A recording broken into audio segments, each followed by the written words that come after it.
Gene had a wonderful career. Of course, it started in the, I don't know, I think probably right towards the end of vaudeville, but he was on radio. He did a show on radio as far back as I can remember as Jake and Lena, and I also have some sound bites from that I've had collected where he was Jake and Lena. Now, he was okay on the radio, but when they wanted him to go out into the public, he either had to be Jake or Lena because he was the same person. He did both voices. Then he had another. After that, he had another person with him. I've forgotten. But he had another man with him that also co-hosted a radio show of some sort. And then he came in to Cleveland, I guess, and he started the Uncle Jake's house, or the magic elevator. All the kids would be grouped in a thing, and you go up to the magic elevator. Now, I was 5 years old, and I wanted to go to the magic elevator. So my mom took me downtown on the streetcar, and this elevator was like this big. It was like a little wooden thing, and you were up there, and then we had a shake like this, and then all of a sudden you're in the Gene Carroll house or something, Uncle Jake's house, and that's what it was. But he had that for many years. We had Bosco, honey, or was it Bosco? Or Bosco Ovaltine and Star Spangled Donuts every day, you know. And so I was on there a few times. It's kind of fun just to be on there. And then from there they had the Giant Tiger Show. And then, of course, we talked about how it segued into the Gene Carroll show. So. Did the elevator disappoint you that you opened up the door and you were still the same place where you started? Oh, my gosh. I said, what happened? My sister, who was 3, cried because she wanted to go into this elevator because the camera made it look like it was a big wooden elevator, and there you go. So I don't know how they did that, but the box of the elevator were on us, and we had to shake like we were going up the elevator. Well, he had Benny find me, but he had a good, you know what? Gene had a perfect pitch ear. And he could tell, and he stopped some of us if it wasn't perfectly pitched. Especially the production people, you know, whoa, let's do it again. He was that secure in what, you know, he was very talented.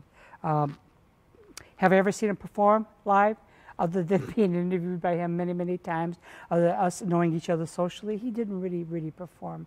But he was loved everywhere he went. In fact, one of the times, when Jesse and I got married, like I said, we went to Florida for our honeymoon. We spent a day or two with Gene, and we got right to their condo, and Gene wasn't home yet because he was golfing with Jackie Gleason. And we were there about 15 minutes. All of a sudden, Jackie Gleason pulls up his car. Gene gets out and comes up, and so he was loved by, I know, nationally, and I'm not so sure it wasn't internationally too. But tell me about Blanche. Blanche Alburton was one of my sweethearts of all times. She was actually a school principal by day and a pianist by evening, and she worked exclusively for the Gene Carroll show. Blanche took an immediate liking to me, and of course I adored her from the very beginning. Blanche, all you have to do is hum something, and she would play it. No sheet music, no nothing.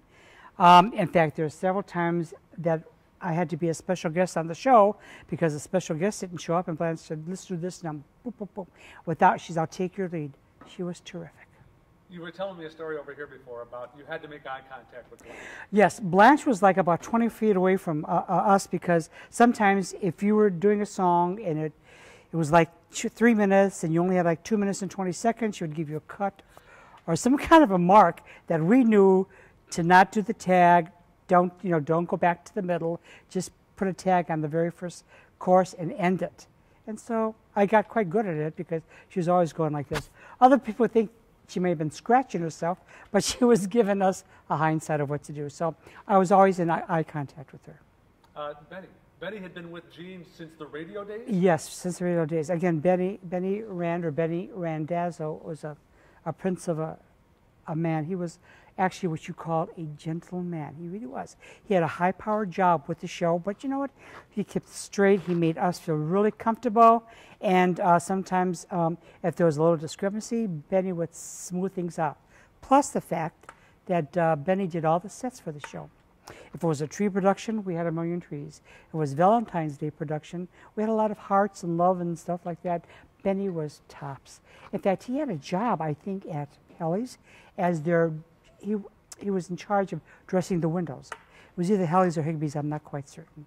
And Andrea Carroll. Her own name was Andrea DiCapito, And she was, again, a very nice person. I was fortunate at getting the chance to know her, and then got to know my wife and my children, and she was quite a gal. She was very, very funny off camera. She really was. In fact, speaking of her, I just talked with her about a month and a half ago when she was coming into town for some kind of a celebration, but she's going to be back sometime this year, and we're going to get together for dinner. She had hit records. She had several hit records. One was I Had a Date with Frankie, excuse me, when Frankie Avalon was popular. She had Please Don't Talk to the Lifeguard, which really sold even internationally. A lot of people don't know that. And she had a few others.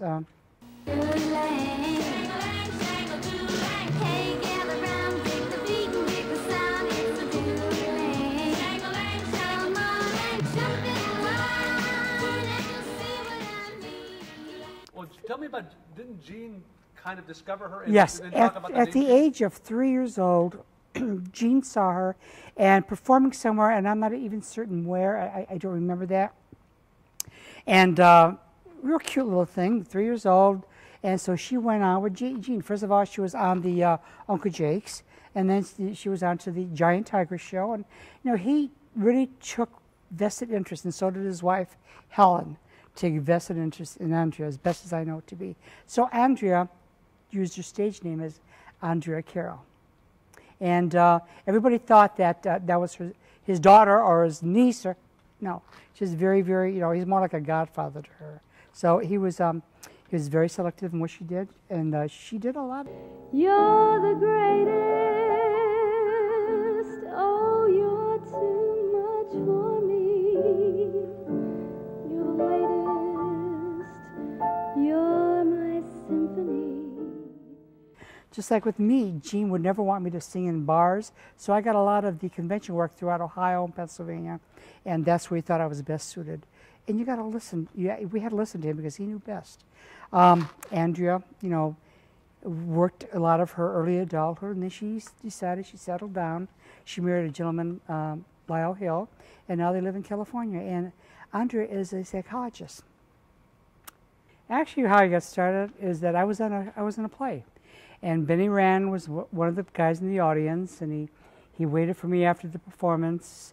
And I think I had the lead in Girl Crazy, but I'm not sure. But anyway, so Benny Rand came up to me afterwards and said, "Here's my card. I'm an agent for Gene Carroll.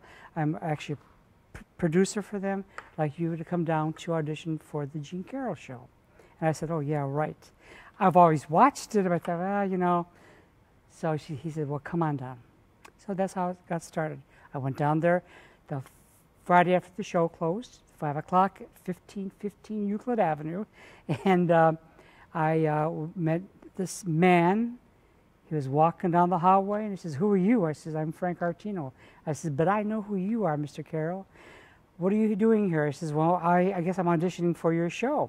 "Well, come on, let me let you meet Blanche." So Blanche met me. She says, "What do you want to do?" And I sang a little song.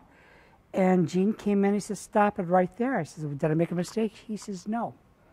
"You know anything about letters?" I says, "Letters?" He goes, "Yeah, sure, I know lots of things about letters." "What, A, B, C?" He says, "Those songs." I says, "Sure. What song do you know?" At that time, I'm going to sit right down and write myself a letter. It was very popular, so I sang it. He says, "Good, be here at 8:30 Sunday morning. You're going to be on the production number. Bye." He walked out. And then I looked at Blanche. Blanche looked at me. She looked at Benny. Benny looked at me. "I guess I'm on. Yes, we're going to try you off for a few weeks." And then I spent the rest of my 14 years there.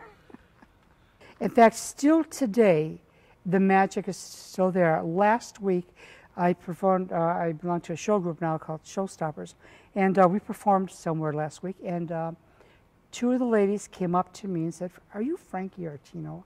And I go, "Yes, I am." She said, "Oh, we used to watch you on Gene Carroll's show, and we just really, really very complimentary." And the truth of the matter is, Tom, and my wife is right over here to back it up, there's not really a week or two that goes by that somebody somewhere, whether I'm here or whether I'm in Florida or whether I'm even in California, that somebody that has come from Cleveland, has seen the show, comes up to me. So, and my goodness, 1967 to 1982, what was that, 27 years ago? The show did go off the air, I believe, in early part of '83. But I mean, still today, people come up to me. My very dear friend Glenn Williams, who started with the show, is now working in Las Vegas. And he's been there for 30 years. And Glenn says that, and I talk to Glenn all the time, he says, really, there's not a month that goes by that somebody doesn't stop up that's from Cleveland or from Ohio that remember. So, you know, that show is a well-rounded show. And I just thank God that I was on it for as long as I did. It helped me out a lot.